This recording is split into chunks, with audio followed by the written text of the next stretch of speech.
Welcome back to r/neighbors from hell, where people share stories about their crazy neighbors. And if you're new to my channel, please don't forget to subscribe to join our amazing community. And without any further ado, let's dive right into the stories. The first one is titled HOA President Demolished My Home While I Was Deployed and Built a New House on My Property. I got revenge. You know, it is already a hard enough time being deployed overseas for a year, but coming back to a home that was not yours because the HOA destroyed your house makes it just so much worse. I'm a single guy and I am young, but I've mostly got my stuff together. I joined the military out of high school because I felt like that was the best thing for me to do at the time. It has served me pretty well, so I cannot complain. However, the fact that I was deployed definitely screwed with my neighborhood's HOA. It certainly should not have been a problem, but them combined with my a-hole neighbor made a giant mess of things. Firstly, I was okay with my HOA, even though they were kind of annoying about things like the shape of my deck, the color of my siding, and even the condition of my roof. It did not leak and it looked like a roof. I'm not sure what the problem was. They even made a loose comment about how my home was the only tri-level home in the neighborhood,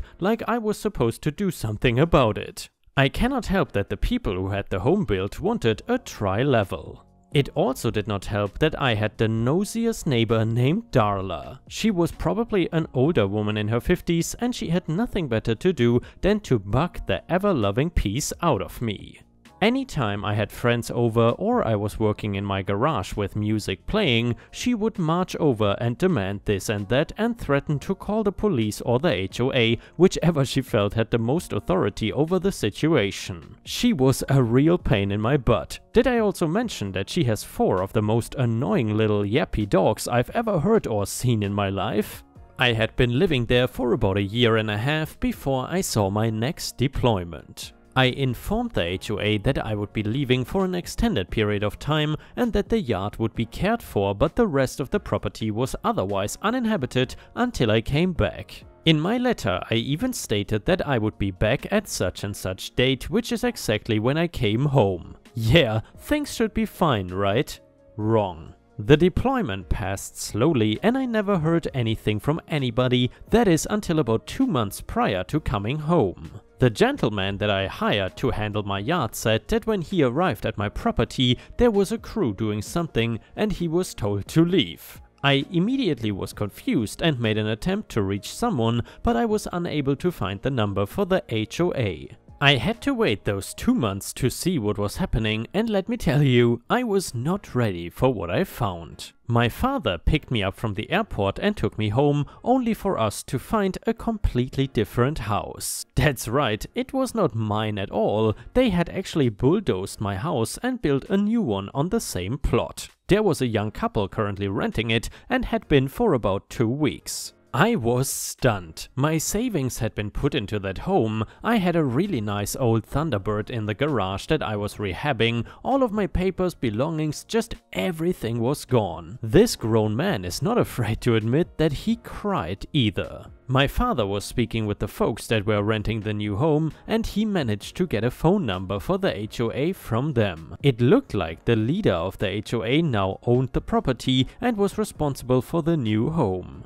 When I first made contact with the woman that answered the phone, she immediately hung up as soon as I said who I was. When I called back several times afterwards, there was no answer. As a matter of fact, it took me hiring a lawyer before they would actually speak to me.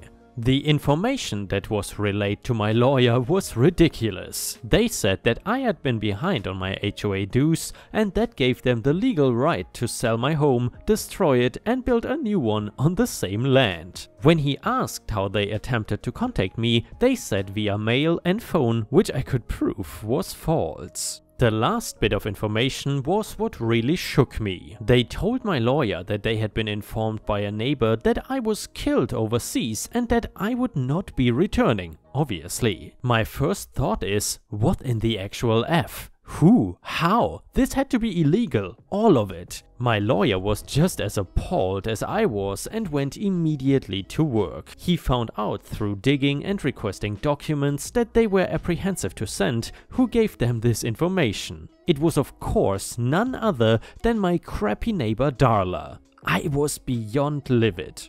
I'm not the type to sue folks, but these people deserved it. I could not help but feel like the HOA and Darla used my deployment as a way for them to gain off of me. The HOA did not like my home and wanted it to look more like, well, what they built on my home's grave. When I started the process of suing the HOA, I really just wanted compensation for my troubles, grief, and well, my damn house. Not only was I suing the HOA, but I also started a separate case against Darla as well. In my opinion, she was just as much at fault for everything as the HOA was. Upon taking the HOA to court, I realized just how unprofessional and a little unhinged these entitled people were. Thankfully, I had a good lawyer and an understanding judge who sympathized with my troubles. Did you really just take a woman's word for it and destroyed this soldier's home while he was away serving our country? The HOA's lawyer could only stammer and the board members hung their heads. Until the HOA leader spoke up.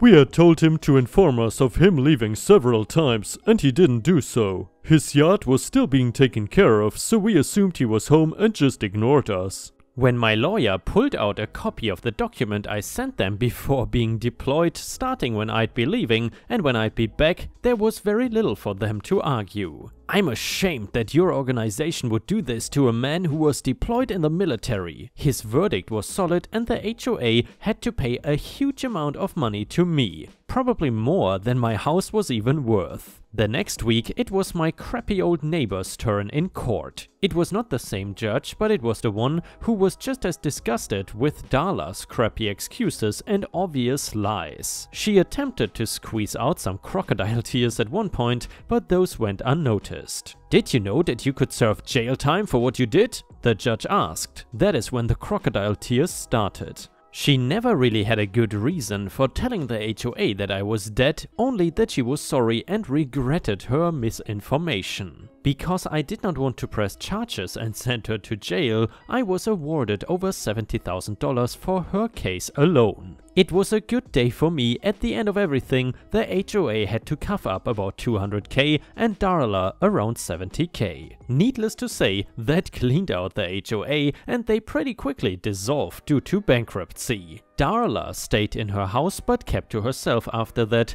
I bought a place somewhere else and made sure there was no nuisance HOA to deal with, and also that I met my neighbors first. And yeah, ripe stars, I definitely agree that good or bad neighbors can definitely make or break a neighborhood. If you have neighbors from hell, how can you enjoy your dream home? It won't be easy, to say the least. But anyway, if you still enjoy the HOA and neighbor stories, then I would really appreciate it if you could like the video, because that would help me tremendously. Thank you so much in advance. The next one is titled, "Entitled neighbor hit my beta car with his truck. I filed an insurance claim and got a huge payout." So I have an almost 10-year-old car that I bought when I was a teenager. I am now in my mid-20s, so the car has aged quite a bit. It was cheap when I bought it, and I have actually liked that it is considered a junk car. I have spent some money replacing parts, but most of the time they are parts that people toss out at the junkyard or parts from auto shops. Regardless, the car still runs great. It is not the prettiest looking car, but I'm not one to focus too much on cosmetics. Anyways, I live in a rented out place. I don't have a garage or driveway that I can park my car in, so I usually park my car in the street. I usually park closer to my neighbor's side, and although it has never been an issue before, recently my neighbor had a problem with it. I didn't know my neighbor that well, but from what I could tell, he thought he was some hotshot.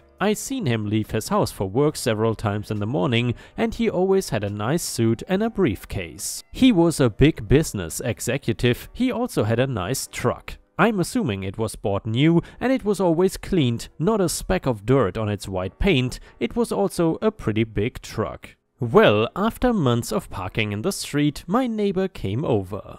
He came over to tell me that he did not like it that I parked my car out in the street because he had to do some extra maneuvering to back out of his driveway when he left for work in the morning. I must say that while my car was closer to the right side of my house, I was pretty mindful about not parking right up against his driveway. I am not a douchebag, why would I do that? However, I honestly did not like confrontation, and this just seemed like one of those things that could be solved by talking. I offered to park my car a little more back so that it would be sitting right smack dab in the middle of my house. I thought that this was a solution to an already simple problem, but my neighbor did not like that. He said that he does not want me parking on the street at all, which I thought was weird. As long as he could get his truck out and I was not intruding on his property or space, where did it matter where I parked my beat up car? I told him very politely that I had no garage or driveway to park my car in, and I was not willing to park my car on another street or on my lawn. Besides, I was just renting the house, so why would I want to damage the lawn like that? He did not like this answer either, because he just walked away angrily while muttering something about me under his breath.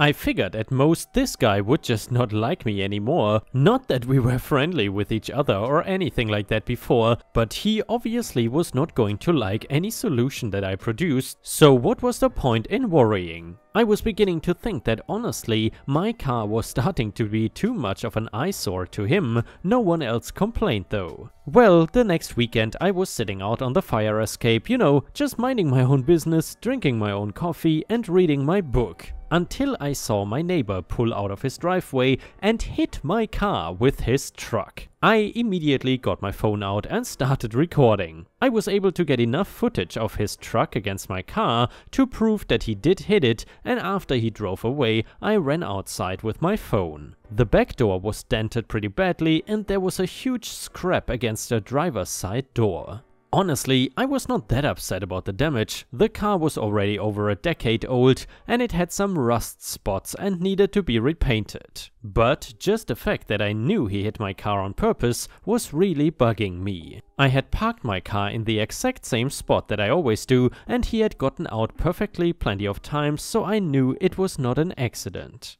I decided that I was going to file an insurance claim. I was sure that I would not get that much back for my car, but again, that is not what I really cared about. I had submitted a report and sent the insurance company a video and pictures of the damage, and they had said that I needed to file a police report. So that is exactly what I did.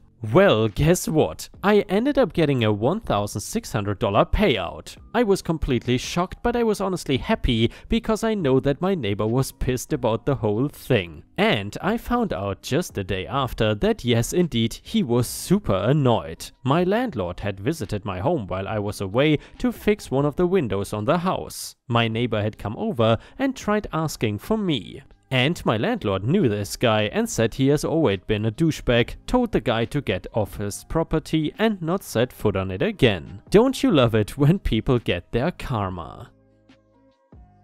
The next one is titled Ridiculous Neighbor. I moved into my home about 2 years ago and my neighbor on one side was a man in his 60s with cancer. He passed away last year and left the house to his 26-year-old daughter. Originally, she was just going to flip the house and then sell it, but decided that she would rather live mortgage-free and spend the extra on renovations.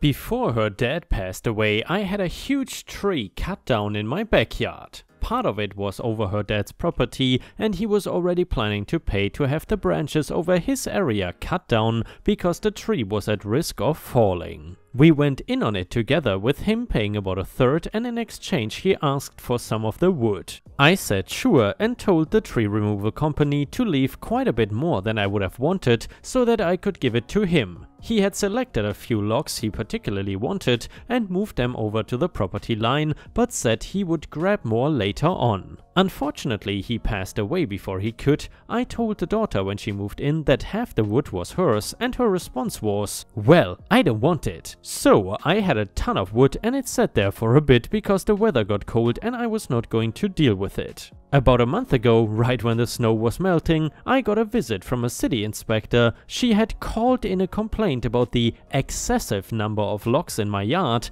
and that they were too close to the property line. The ones her dad had moved there. I was just baffled. She has my number and could have just said, "Hey, I don't like the locks being there. Could you do something about them?" Luckily, I did not get fined because the inspector thought the complaint was dumb, but he did tell me to move the locks away from the fence. Last fall, she also raked the leaves from her yard into mine instead of to the road, because it is my tree, I guess, and throw sticks that fall into her yard into mine. I just throw them back. I just cannot believe the absolute pettiness. I'm about to retaliate by calling in noise complaints on her stupid dog, which by the way barks non-stop. She chains the dog to our shared fence too, even though she has a fully fenced in backyard. The shared fence separates my yard from her driveway. The next one is titled, "She Owned Herself." The old bat next door insisted time and time again that when she was working around her flower beds, she was still in her yard. She told the guy who mowed her yard that the property line was not an issue and to just mow up my side of her yard with a large zero-turn lawn mower. I told her that he needed to mind the property line because I don't want the chemicals he uses on my lawn, because I have dogs and because it is not her property. He did not want to deal with her, so he ignored me and would keep crossing into my yard. He would even drive up my driveway and cut across my lawn to cut her front yard because he had no other way to get in there with all of her flower beds. I finally attempted to get the police involved because she started getting nasty with me and making threats when I told her to stay off of my property. The police suggested that perhaps a property survey was in order and left her with a warning, so she did just that. It turns out all of her beds are 4 to 6 inches from the property line and her lawn guy was mowing 10 feet onto my property. She started putting trellises, bird bath and fence posts up and then started stringing Christmas garland in an attempt to create some sort of a barrier. I would chalk this up to some changes that might be happening because of her age, but frankly, she has always been a nuisance. The next one is titled MC par excellence. My uncle is very much one of the coolest people I know. He crams every second of every day enjoying all that life has to offer, from safari trips to nature photography to beekeeping to tropical fish breeding, complete with custom aquarium building and more. He is also the nicest guy you will ever meet, willing to help anybody with anything at any time. One of his hobbies includes gardening, and he turned his giant backyard into a pollinator's paradise with the flower beds enclosed by a small, short, white picket fence. The ones that are like 6 inches tall and used to keep the garden contained, but they are more decorative than anything. Now, having done well for himself in his life, he also happens to live in a snooty, upper-class neighborhood with lots of trophy wife busybodies who cannot mind their own business. As part of this snooty neighborhood, the HOA rules explicitly state no fences. Of course they mean large 6 to 10 foot tall fences around your property, not tiny fences around a garden bed. Either way, my uncle's neighbor decided to take it upon herself to report my uncle to the HOA for having a fence, and he got a letter from the HOA since I guess their interpretation did find my uncle in the wrong. His response to all of this, he read the entire bylaws to ensure that whirligigs, the lawn ornaments that look like a bird with spinning wings that make an awful constant clacking noise, were not prohibited. They weren't, so my uncle up and replaced all of his garden fencing with these whirligigs, dozens if not hundreds of them, clacking at all hours of the day and night. It was quite a racket. My uncle is a nice guy, so he took them all down at the end of the season, but I'm sure it humbled that awful neighbor of his. She never said anything to him or the HOA again, probably in fear of worse retaliation, like wind chimes. Guys, I think there's a ghost in my room. The curtain was just talking to me.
And ripe stars, with this we have reached the end of the video. However, if you still cannot get enough of my content, then I would highly suggest to check out my endless binge watch playlist, which will soon show up in the left corner of the screen. In addition, I would really appreciate it if you could not only subscribe to the channel, but also turn on the bell notifications, which you can do by clicking on the little bell icon right next to the subscribe button. This will help my channel tremendously, and this will make sure that you don't miss any of my videos. Furthermore, if you want to see additional ripe content that I don't post on YouTube, then I would suggest to head on over to patreon.com/ripeyoutube for more than 50 exclusive videos that you will not see anywhere else. Thank you so much for your amazing daily support, and I hope to see you again tomorrow.